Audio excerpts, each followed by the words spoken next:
అందరికీ నమస్తే. ఈరోజు మనతో ఉన్నారు ప్రముఖ startup trainer and business consultant Sudheer Varma గారు మనతో ఉన్నారు. మాట్లాడు సార్. నమస్తే సార్. నమస్తే. ఇప్పుడు ప్రత్యేకమైనటువంటి ప్రశ్న, చాలామందికి ఏంటంటే బిజినెస్లో వెళ్ళిపోతూ ఉంటారు, బిజినెస్లు చేసుకుంటుంటారు, ఇంతవరకు బాగానే ఉంది, కొంతమంది బిజినెస్ ప్లాన్స్ చేస్తూ ఉంటారు. కానీ కొంతమంది చాలా ఎక్స్ట్రీమ్గా కూడా ఆలోచిస్తారు. నిజంగా అలా ఆలోచించాలి కూడా వాస్తవానికి. అంటే ముందు చూపు ఉండాలి, పెద్దవాళ్ళు అంటారు చూడండి. అట్లా ముందు చూపులో వచ్చే 5 ఏళ్లలో, రాబోయే 5 ఏళ్లలో కానీ లేకపోతే రాబోయే 10 ఏళ్లలో కానీ అసలు ఏ బిజినెస్ అయితే బాగుంటుంది, ఏ బిజినెస్లో పెట్టుబడులు పెడితే బాగుంటుంది, ఏ బిజినెస్ ఈ ఒక 10 సంవత్సరాలకి ఢోకా లేదు అనుకున్నట్టుగా, లేదా ఈ పార్టీలు అనుకుంటే కదా సార్ మాకు 10 సంవత్సరాలు ఢోకా లేదు, మేమే మాదే అధికారం అనేటువంటి స్థాయిలో ఎంత కాన్ఫిడెంట్గా ఉంటారో కొంతమంది. అదే తరహాలో ఈ 5 ఏళ్ళు 10 ఏళ్ళు, రానున్న 5 ఏళ్ళు 10 ఏళ్ళు అసలు ఈ బిజినెస్కి ఢోకా లేదు అనేటువంటి బిజినెస్లు ఏమున్నాయి సార్? ఏం సూచిస్తారు? యూజువల్గా ఈ అప్కమింగ్ ఇండస్ట్రీస్ ఎక్కువగా మనం ప్రెడిక్ట్ చేసుకుంటే సార్, ఇవాళ బూమింగ్ అండ్ ట్రెండింగ్లో ఉన్న ఇండస్ట్రీస్ ఒక 5-10 దాకా మనం మాట్లాడుకుందాం.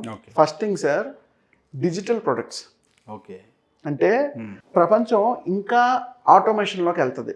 ఇప్పటికే చాలా ఆటోమేషన్లో ఉన్నాం, అడ్వాన్స్డ్గా ఉన్నాం, ఇంకా ఆటోమేషన్లోకి వెళ్తుంది. వాళ్ళు చూడండి, ఫోన్పే చాలా సింపుల్గా యూజ్ చేస్తున్నాం, మన పేమెంట్ గేట్వేస్ చాలా సింపుల్గా యూజ్ చేస్తున్నాం, టికెట్స్ అన్ని మొబైల్ యాప్లో బుక్ చేసుకుంటున్నాం, లేదంటే కోర్సులు ఇటువంటివన్నీ కూడా ఆన్లైన్లోనే యాక్సెస్ చేస్తున్నాం. ఈ ఆన్లైన్ రిలేటెడ్ ప్రొడక్ట్స్, డిజిటల్ ప్రొడక్ట్స్కి ఇంకొక 10-20 years booming industry sir. Okay. పెరిగేదే తప్ప తగ్గేది కాదు. సో అటువంటి digital product, software product, mobile application, course, ఒక ఆటోమేషన్ టూల్, ఒక పేమెంట్ గేట్వే, ఏదో ఒకటి ఇప్పుడు ఎవరైతే ఆలోచించగలుగుతారో కమింగ్ 10-20 ఇయర్స్లో super industry. Second thing sir, milk industry. Okay. Dairy కానీ మిల్క్ రిలేటెడ్ ప్రొడక్ట్స్. ఇంకొక 100 ఏళ్ళు తీసుకున్న మిల్క్ ఇండస్ట్రీ డౌన్ఫాల్ అయ్యేది ఉండదు. మనిషి ఉన్నంత కాలం భూమి మీద మిల్క్ ఇండస్ట్రీ డౌన్ఫాల్ అవ్వదు. సో ఎప్పుడు పెరిగేది తప్ప తగ్గేది కాదు సార్. ఎందుకంటే జనాభా పెరుగుతున్నారు, కన్సంప్షన్ పెరుగుతుంది. ఒకప్పుడు ఇంట్లో పొద్దున్న మహా అయితే ఒక టీ కాఫీ తాగేవారు. ఇవాళ ఆఫీసులకు వచ్చిన తర్వాత 4-5 సార్లు టీ కాఫీలు తాగుతున్నారు. గెస్ట్లు వస్తే లేదా సరదాగా ఇద్దరు ఫ్రెండ్స్ ఒక కాఫీ షాప్ లో కూర్చున్నా మిల్క్ కన్సంప్షన్ పెరుగుతుంది. అంటే ఇవన్నిటిని బేస్ చేసుకుని బట్టి డైరీ ఇండస్ట్రీ కానీ మిల్క్ ఇండస్ట్రీ కానీ ఇంకొక 10-20 ఇయర్స్ లో పెరుగుతుంది సార్. మూడోది టాయ్స్ ఇండస్ట్రీ. టాయ్స్ ఇండస్ట్రీ ఇంకో 50 ఇయర్స్ అయినా డౌన్ఫాల్ అవ్వదు. 50 ఇయర్స్ కాదు, అది కూడా మనిషి ఉన్నంతకాలం టాయ్స్ ఇండస్ట్రీ డౌన్ అవుతుంది. ఎందుకు అంటే పిల్లలు నిత్యం టాయ్స్ విరగొడుతూ ఉంటారు, మళ్ళీ కొనుక్కుంటారు. అలా 10 ఏళ్ళ వరకు పిల్లలు టాయ్స్ వాడతారు. పుట్టిన దగ్గర నుంచి ఒక 6 నెలలు వాళ్ళకి పాకండం మొదలు పెట్టిన దగ్గర నుంచి 10-12 ఏళ్ళ వరకు టాయ్స్ వాడుతూనే ఉంటారు. సో పిల్లలకి పేరెంట్స్ నో చెప్పేది లేదు. ఏ టాయ్ కావాలంటే ఆ టాయ్ ఇంచుమించుగా కొనిస్తారు. కనీసం వెరీ పూర్ పీపుల్ అయినా సరే 1-2 టాయ్స్ అయినా పిల్లలకు ఆడుకోవడానికి కొంటారు. అది తొందరగా విరుగుతుంటాయి. ఎవడు ఒక టాయ్ని 12 ఏళ్ళు 15 ఏళ్ళు దాయరు, తొందరగా విరిగిపోతుంటాయి. కాబట్టి టాయ్స్ ఇండస్ట్రీ కూడా బాగా రికరింగ్ ఇండస్ట్రీ. సో దాని మీద ఎవరైనా మనం కొత్తగా ఇన్వెస్ట్ చేసి స్టార్ట్ చేసినా మంచి రిజల్ట్ ఉంటుంది. At the same time Indian government కూడా టాయ్స్ ఇండస్ట్రీస్ పెట్టమని చెప్తుంది. చైనా నుంచి మనం ఆల్మోస్ట్ 70% బ్యాన్ చేస్తాం టాయ్స్ అన్నిటిని. జనరల్గా చైనా, సౌత్ కొరియా నుంచి ఎక్కువ టాయ్స్ వస్తాయి వరల్డ్ వైడ్గా. మనం 70% చైనా టాయ్స్ని బ్యాన్ చేసాం. ఎందుకంటే గవర్నమెంట్ ఐడెంటిఫై చేసింది toys industry ever green industry, మనం చైనాకి ఇంపోర్ట్స్ తగ్గించి మనం కనుక ప్రొడక్షన్ ఎక్కువ పెట్టుకోగలిగితే ఆ డబ్బు ఇండియాలోనే సర్క్యులేట్ అవుతుంది అన్న కాన్సెప్ట్ తోటి పెట్టారు. సో ఎవరైనా టాయ్స్ ఇండస్ట్రీ పెట్టుకున్నా మంచి ఇన్కమ్ వస్తుంది. ఫోర్త్ థింగ్ ఇంకోటి ఏంటంటే సార్, ఈ గ్రీన్ ఎనర్జీ ప్రొడక్ట్స్.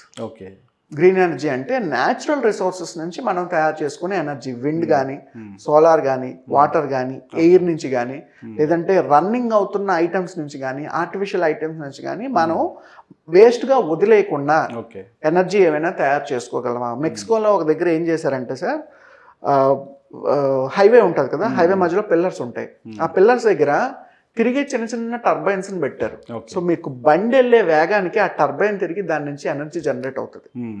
ఒకప్పుడు మనం ఏం చేసాం, పెద్ద విండ్ మిల్స్ డిజైన్ చేసి ఎయిర్ ఎక్కువ చోటు ఉండే చోట పెట్టాం. ఇప్పుడు ఏం చేసామంటే దానికి విండ్ టవర్స్ వస్తున్నాయి.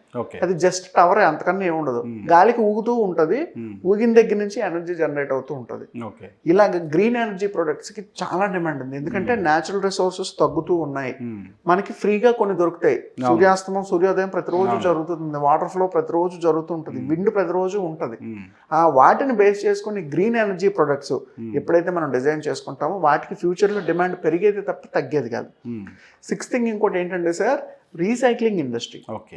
వాటర్ కానీ, ఎయిర్ కానీ, సాలిడ్స్ కానీ, ఎర్త్ కానీ ఎప్పుడైతే రీసైక్లింగ్ చేసి ప్రాపర్గా మనం తిరిగి యూటిలైజ్ చేసుకోగలుగుతామో ఇంకా ఎక్కువ కాలం బతుకుతాం. లేదంటే ల్యాండ్, ఎయిర్, వాటర్ చాలా తొందరగా పొల్యూట్ అవుతాయి. ఓకే. సో ఫ్యూచర్ జనరేషన్స్కి మనం ఏమైనా మిగల్చాలి అంటే ఆ ఆస్పెక్ట్లో ఎప్పుడైతే రీసైక్లింగ్ ఇండస్ట్రీని మనం స్టార్ట్ చేస్తామో అది కూడా ఎప్పుడూ ఎవర్ గ్రీన్ ఇండస్ట్రీ.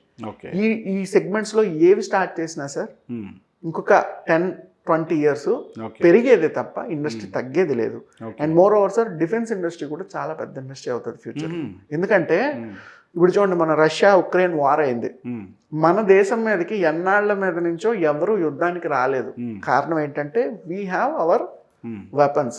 మన వెపన్ సిస్టమ్ ఎప్పుడైతే స్ట్రాంగ్ గా ఉంటుందో ఏ దేశం కూడా అంత తొందరగా యుద్ధం చేయడానికి సిద్ధపడదు.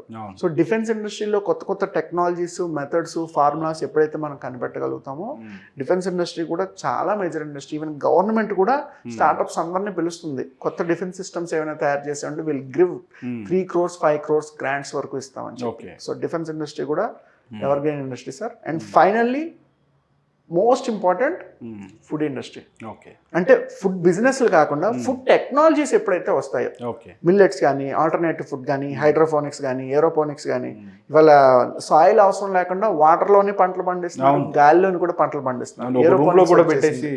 సో ఏరోపోనిక్ సిస్టమ్ కూడా వచ్చేసింది. ఎప్పుడైతే తక్కువ రిసోర్సెస్ తోటి ఎక్కువ పంటలు నేల మీద కాగదు ఎక్కడైనా పండించగలం అన్న కాన్సెప్ట్లు మార్కెట్లోకి టెక్నాలజీలు ఎక్కువ వస్తాయో, అంటే ఇప్పుడు మనం హోటల్ ఇండస్ట్రీయో ఫాస్ట్ ఫుడ్ సెంటర్ పెట్టమని కాదు, ఫుడ్ టెక్నాలజీ, ఫుడ్ను పండించే విధానాలు కొత్త కొత్తవి ఎప్పుడైతే వస్తాయో వాటికి కూడా నూతన విధానాలు ఉత్పత్తి చేసేటువంటి పరిస్థితి ఉంటుంది. ఎందుకంటే ఇప్పుడు ఇజ్రాయెల్ చూడండి, ఫస్ట్ హైడ్రోపోనిక్స్ వాళ్ళే స్టార్ట్ చేశారు, ఏరోపోనిక్స్ వాళ్ళే స్టార్ట్ చేశారు, డ్రిప్ ఇరిగేషన్ వాళ్ళే స్టార్ట్ చేశారు. ఇవాళ వెర్టికల్ ఫార్మింగ్ అని గోడ మీద కూడా పంటలు పండిస్తున్నారు.